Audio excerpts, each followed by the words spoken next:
2024 coverage, the race for California's 30th Assembly District. It includes incumbent Dawn Addis facing off against Delia Epperson of Marina. More on the race from Action News 8 reporter Christian Balderas.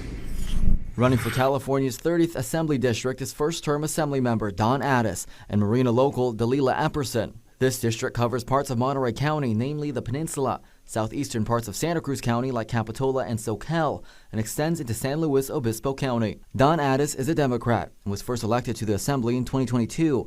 She resides in Morro Bay, where she served on City Council for 4 years, and for over 2 decades, she was a special education teacher in San Luis Obispo, and now she serves on the state's Education Committee, which focuses on grades K through 12, and is the chair of the Students with Disabilities Select Committee. I really do believe that if we're going to close the achievement gap, we do need to be looking at our students that have some of the highest needs. Our interview with Addis happened just 1 week after she returned from medical leave, which she took mid-January to surgically remove a mass that was found on her abdomen. I am doing much better. I was actually back starting last Monday, and it was a very productive week. I was very glad to get back to Sacramento. One question about her accomplishments. Addis pointing out she is the founding chair of the Central Coast Legislative Caucus, made up of legislatures across 5 counties, extending from Santa Cruz to Ventura counties. It formed in 2023, Addis says, in response to that year's severe winter storms. We've been just working tirelessly. I'll just add, last year when I started in the legislature, people always talk about trial by fire. Mine was really trial by flood. Last year, Addis secured $5 million from the state budget, of which over $1 million went to the County of Monterey Clinic in Marina. $1 million went towards a community center in Capitola, and $1 million addressed rising sea levels at the Elkhorn Slough. She also recently introduced Assembly Bill 3233, which would allow cities or counties to decide whether to have oil and gas production in their jurisdiction. This came out of Measure Z in Monterey County. The voters said we no longer want oil and gas production here. But they weren't able to make that decision. It was overturned by the Supreme Court. Challenging Addis is Republican Delia Epperson, who was formerly a licensed vocational nurse at a mentally ill lockdown facility. Epperson comes from a military family and currently resides in Marina. After leaving the San Francisco Bay Area, she says because of increased crime.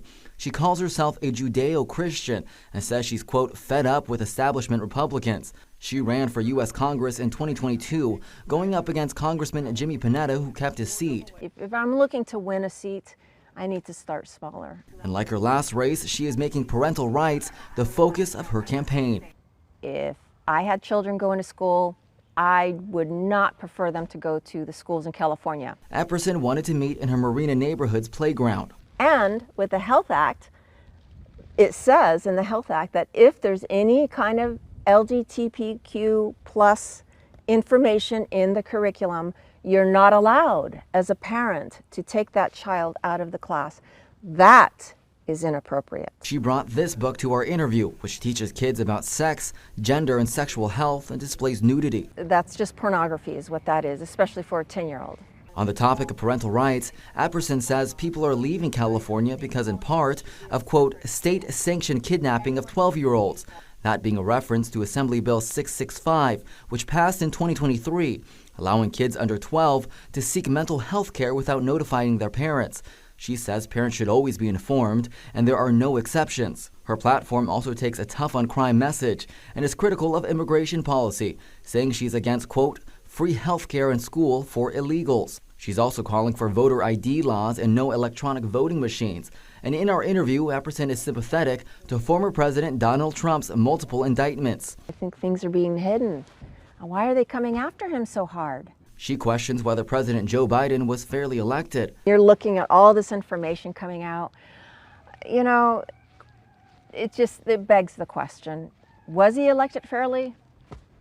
Reporting for KSBW Action News 8, I'm Christian Balderas. Reminder to vote in tomorrow's election. In addition to Republican and Democratic primary votes, a lot of state and local races on the ballot. Much more information. We've got a full resource for you. Breakdowns of all the local races. Just go to ksbw.com.